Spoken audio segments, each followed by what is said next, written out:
After Today is a post-apocalyptic romance, written by Jacqueline Hayley and narrated by AI. Dedication, dedicated to Kylie Scott, who wrote the greatest ever zombie romance novel. Acknowledgement. This novel was written on Wiradjuri country in Central West New South Wales, Australia. The author would like to acknowledge the Wiradjuri people, who are the traditional custodians of the land, and pay respects to elders both past and present. 1. Fuckity fuck. Mackenzie Lyons fell back against the sofa cushions, letting papers from her current case fall haphazardly onto her crossed legs. What did it matter if some pages dipped into her wonton soup? What did anything matter now? If what she'd just read was true? God damn Peter for throwing this case into her lap. Shaking herself, she reached for her cell, knocking more papers into her Chinese takeaway, and dialed his number. Her knee jittered when his familiar voicemail picked up. The man couldn't keep his phone battery charged if his life depended on it. And it just might. Peter, you need to call me back. This Northern Memorial Hospital case you handed me, it's... She paused. Just call me back. Unless you're still coming over tonight. She trailed off. He could be such a dick boyfriend sometimes. Case in point, canceling their dinner reservation at the last minute and leaving her to drown her feelings in wonton soup. Alone. Look, I'm not mad about tonight, but this is urgent. Call me as soon as you get this message. Was this actually happening? Anxiety bloomed in Mackenzie's chest, hot and heavy. Standing, she turned on the television, flicking channels to find a live newsfeed. Just more right-wing male politicians claiming they had a right to determine what a woman did with her uterus. Nothing on Sci-V. For several days now, reports had been popping up all over social media on Sci-V. A virus that had originated in the Syrian refugee camps. A virus that was having unprecedented mortality rates. A virus that apparently didn't rate any sort of mention on tonight's news. Most media outlets were taking their cue from the President of the United States, who was casually dismissing the suspected pandemic as a fake news media conspiracy. Never mind the multiple accounts that hospitals in the UK, Germany, and France were overflowing with people suffering severe headaches, coughing, and nosebleeds. Only today, the president had blatantly disregarded recommendations from the World Health Organization, her trumped-up media briefing sitting uneasily with Mackenzie. And now, Northern Memorial needed Baker and Baker's legal service to confirm there were no environmental factors that had led to the sudden death of 36 patients. Patients who'd all recently returned from overseas and had all suffered severe flu-like symptoms. With nosebleeds. Nope, Mackenzie wasn't nearly experienced enough to deal with this situation, and she sure as hell wasn't prepared for the knowledge that Sci-V was, in fact, in North America.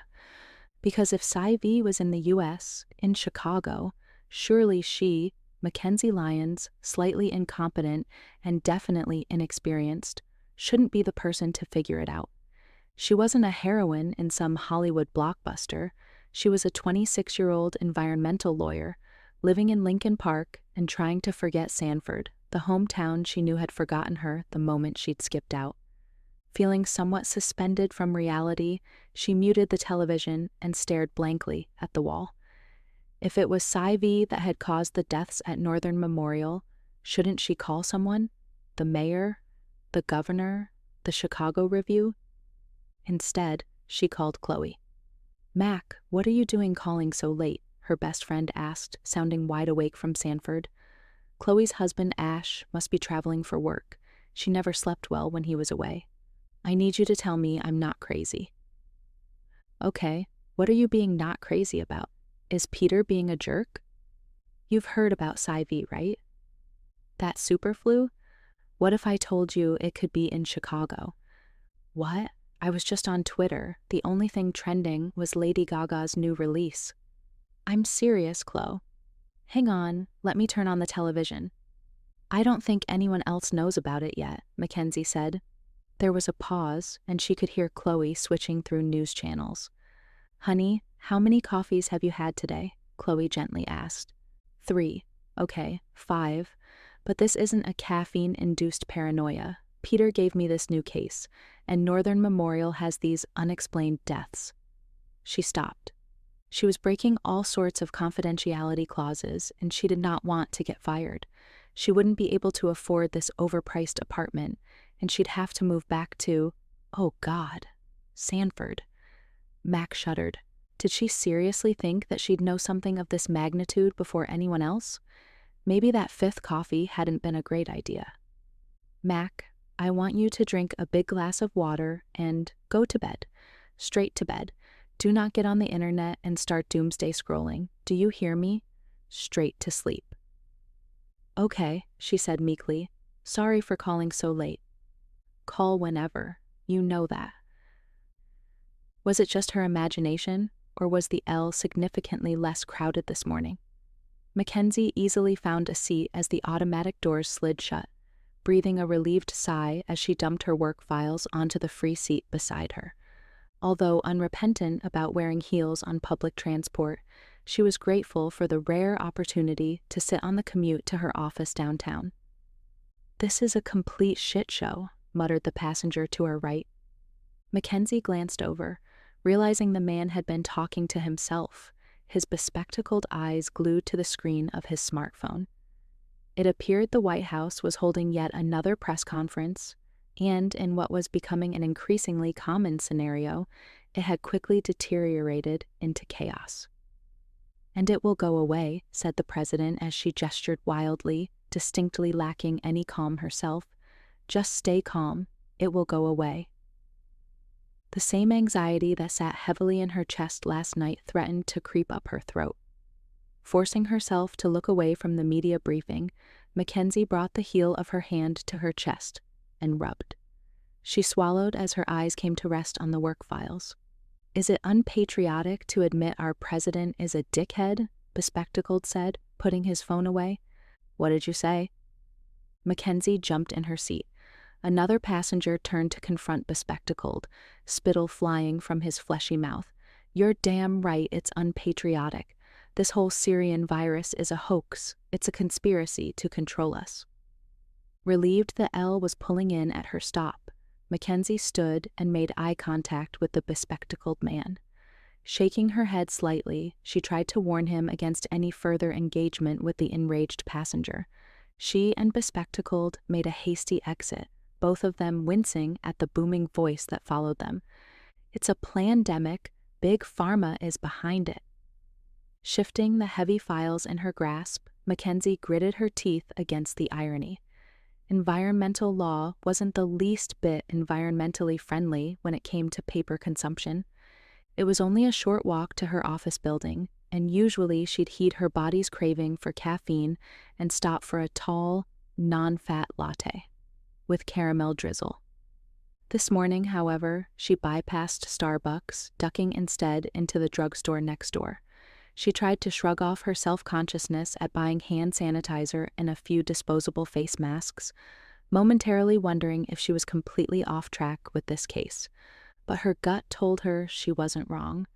Mackenzie had awoken this morning convinced she'd been correct about Psy V causing the deaths at Northern Memorial. With international travel a way of life, it was insane to think the U.S. would be immune. Stashing her purchases at the bottom of her purse, she resolved to message Chloe as soon as she got to her desk. They all needed to be careful. But first, she had to talk to Peter. The lobby of her office building was unusually subdued, and Mackenzie noted a stressed receptionist reporting sick calls to HR. After taking the elevator up, she headed straight for Peter's corner office and found it empty, save for a ringing telephone. It rang out and then started again. She sighed, regretting the decision to skip coffee. "Hello, Peter Johns' office." "I need to speak to Peter right now." "I'm sorry, Mr. Johns isn't available right now. Can I take a message?" Mackenzie raised her eyes to the ceiling, wondering where Peter's secretary had got to. "Yes, Hillary needs to be picked up from school. She's got a nosebleed." I'm sorry, who is Hillary? His daughter. Who is this? Where's Mary Beth? Mackenzie's first thought was that all this time she'd been calling Peter's secretary Mary Ann, which may explain why the woman was distinctly unfriendly. His daughter? Are you sure you've got the right extension? If this is the office of Peter Johns, then yes, I have the right extension. I'm Julie, his wife, and I'm currently out of state. I need him to collect Hillary. The school nurse has already called twice. Apparently, there's some kind of virus going around. Now, can you get him for me or not? He's not picking up his cell phone. Her boyfriend's wife sounded harried, and Mackenzie could hear the background noises of an airport with repeated canceled flight announcements. Hello? Are you still there? Julie asked. Ringing ears and rising nausea had Mackenzie sliding off the desk and onto the floor, her head hanging between her knees. She didn't know if she could answer. Hello? I'm trying to board a flight before they're all canceled. I need to know that Peter is going to get Hillary. It was Julie's mounting hysteria that snapped Mackenzie from her shock. This woman needed to know her child was being taken care of. Yes, I'm here, she replied, raising her head. Does Peter know what school she's at? Are you on crack? Of course he knows her school. Is he there? I don't care how busy he is, he needs to pick her up. Right now. Mackenzie smiled at the crack comment. It was something her friend Kat would say. Not that she was going to be making friends with Julie anytime soon. Yes, sorry, of course he does. Okay, well, I'm putting my faith in you. What's your name? Mackenzie. Mackenzie, make sure Pete gets this message and picks up our daughter. Do you understand? Her boyfriend of 7 months was a father, a husband, to a wife who called him Pete. Well, fuck. The clammy dizziness dissipated in a flash of acknowledgement. Yes, he was a lying piece of shit, but wasn't she the stupid one who'd fallen for him? Mackenzie, are you there? Mackenzie realized she wasn't inspiring confidence in her ability to pass this message along. Suddenly, she couldn't wait to tell her boyfriend that his wife wanted him to pick up their daughter. Yes, I'm here. I'll personally make sure he gets the message. Thank you. Julie's relief was palpable. Ask him to call me when he's got her, okay? Uh-huh. Sure, no problem. With a cultivated air of mystery, Peter was an enigma. Mackenzie had been beside herself when he had shown interest. No one noticed her. Anonymity was one perk of having left Sanford. They'd developed a comfortable and steady relationship that, Mackenzie now realized, had made her stupid. All those weekends he had to visit his mother in the country, his unwillingness for her to meet the brother she knew also lived in Chicago, the phone calls he had to take in private, she bet they covered those topics in Having an Affair 101. Holy shit, I'm the other woman, she muttered, rubbing sweaty hands against the front of her pencil skirt. Lost in thought, Mackenzie startled when Mary Beth, appeared in the doorway. What are you still doing here? Everyone's leaving. They're evacuating the building, she said. Her words rushed as she gathered up her belongings. Why? Mackenzie scrambled to her feet. It's that super flu. They've closed Disneyland, and there's rioting at O'Hare International, Mary Beth said, picking up her purse. The airport? Wait, where did you hear this? But Mary Beth had left, and Mackenzie could see a stream of her colleagues heading for the elevator. They're trying to contain it. Quarantine? No one appeared overly panicked, but there was a definite buzz of confusion. Undecided, Mackenzie glanced out the impressively large windows onto Roosevelt Road 5 floors below. The sidewalk was uncommonly crowded for this time of day, and traffic was choked to a standstill. The wail of an approaching ambulance had vehicles attempting to pull to the side, which only added to the turmoil. She needed to tell Peter about his daughter, and then, what? Get some groceries and hole up in her apartment until they got everything under control? Her cell chimed with a text message. Chloe, shit is getting crazy. Get out of the city. Come home. Mackenzie grinned wryly.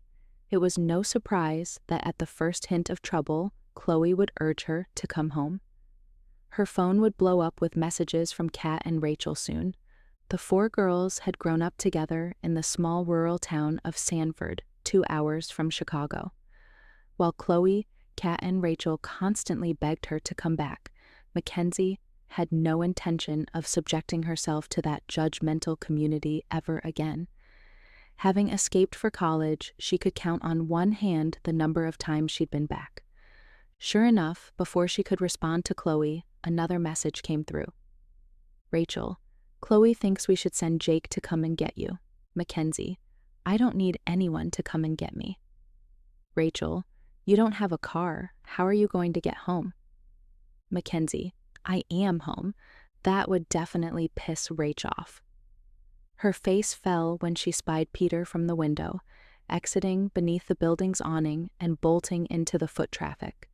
Her stomach sank at the confirmation that she meant so little to him, he could leave without finding her first. Recalling her conversation with Julie, Mackenzie tried to call his cell. Regardless of how hurt she was, there was a little girl waiting to be collected. When he didn't answer, she swore under her breath, sending him a text and hoping like hell he was on his way to the school now.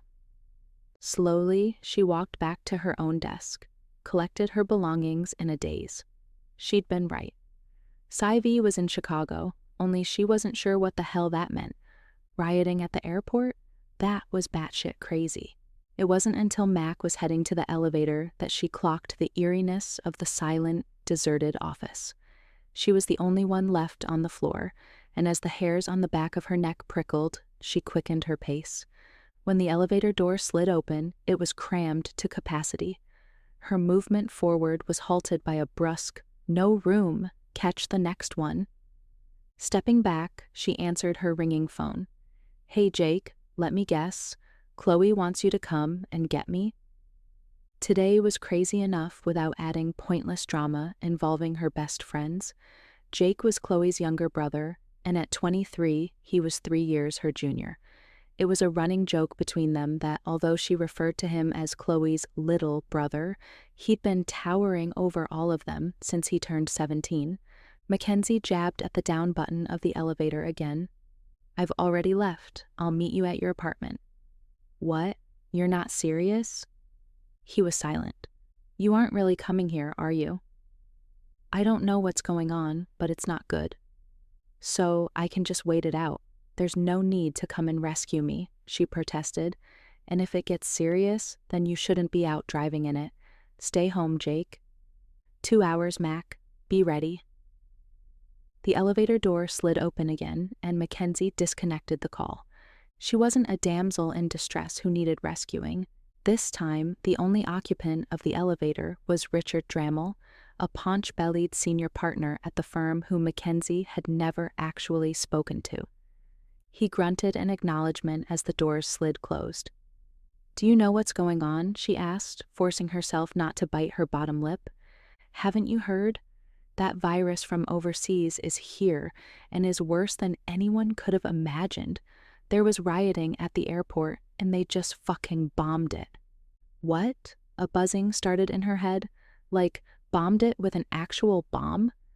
Richard looked at her as though she were stupid, which, she had to admit, she'd accused herself of only 20 minutes ago. "Yes, like an actual bomb," he said. "They were trying to quarantine it when riots broke out and the military came in and bombed the hell out of it." "When?" she breathed. The elevator dinged as it reached the foyer. "It's happening right now. It's streaming live across pretty much every feed. Apparently, most of Europe declared martial law early this morning, but communication is getting sketchy from overseas." He placed his arm over the closing doors. "Are you getting out? I'm going down to the garage." Looking out at the shiny tile foyer, Mackenzie felt the first grab of genuine fear in her gut. She didn't think she could face what was out there. "Do you have a car? Maybe you could—" "Nope, not taking you anywhere. I've got to get to my wife on the other side of the city." He softened marginally. "Look, if I were you, I'd stock up on supplies and get yourself home real quick. Good luck." Then he pushed her gently from the elevator. Supplies? What kind of supplies? But the door slid smoothly shut, her frantic question unanswered. Fuck, fuck, fuck, fuckity, fuck.